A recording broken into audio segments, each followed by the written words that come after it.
نحمده ونصلي على رسوله الكريم اما بعد فاعوذ باللہ من الشیطان الرجیم بسم اللہ الرحمن الرحیم۔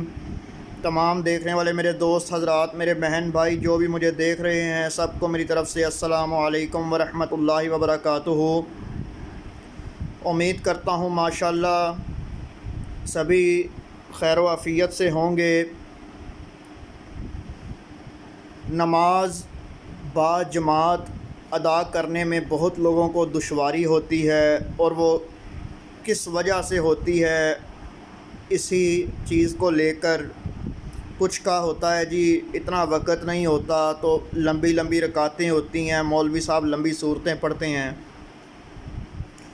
تو حضرت ابو مسعود انصاری رضی اللہ تعالی عنہ روایت کرتے ہیں کہ رسول اللہ صلی اللہ علیہ وآلہ وسلم کے پاس ایک شخص آیا اور اس نے کہا، حضور فلاں بڑی لمبی جو ہے وہ نماز پڑھاتا ہے، بڑی لمبی رکعت پڑھاتا ہے، تو ہو سکتا ہے میں با جماعت نماز ادا نہ کر سکوں۔ تو حضرت ابو مسعود انصاری فرماتے ہیں کہ میں نے حضور کو اس دن سے زیادہ غضبناک کبھی نہ دیکھا۔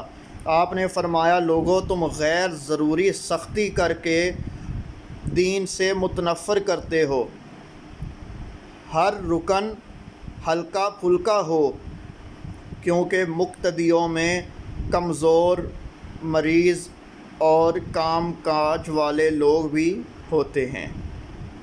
اب میں اس کی تشریح کی طرف چلتا ہوں۔ جو لوگ نماز پڑھاتے ہیں، جو علماء حضرات ہیں، علماء کرام ہیں، تو حضور کا فرمان ہے کہ جب تم جماعت کرواتے ہو تو لازمی نہیں ہے کہ تم جو رکعت پڑھو اس کو لمبا پڑھو یا اس میں بڑی بڑی صورتیں پڑھو، ہر رکن کو ہلکا پھلکا پڑھو، کیونکہ جو افراد نماز ادا کر رہے ہوتے ہیں ان کے اندر ان افراد میں کئی لوگ کمزور بھی ہوتے ہیں، کئی مریض بھی ہوتے ہیں، اور کئی کام کاج والے افراد بھی ہوتے ہیں۔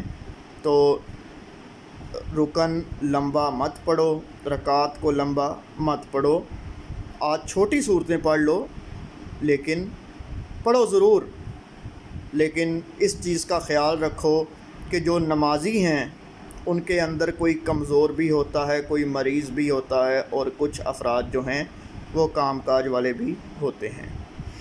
دعا فرمائیں، اللہ تعالی مجھے حق بیان کرنے، آپ کو سننے اور عمل کرنے کی توفیق عطا فرمائے۔ وما علینا الا البلاغ المبین۔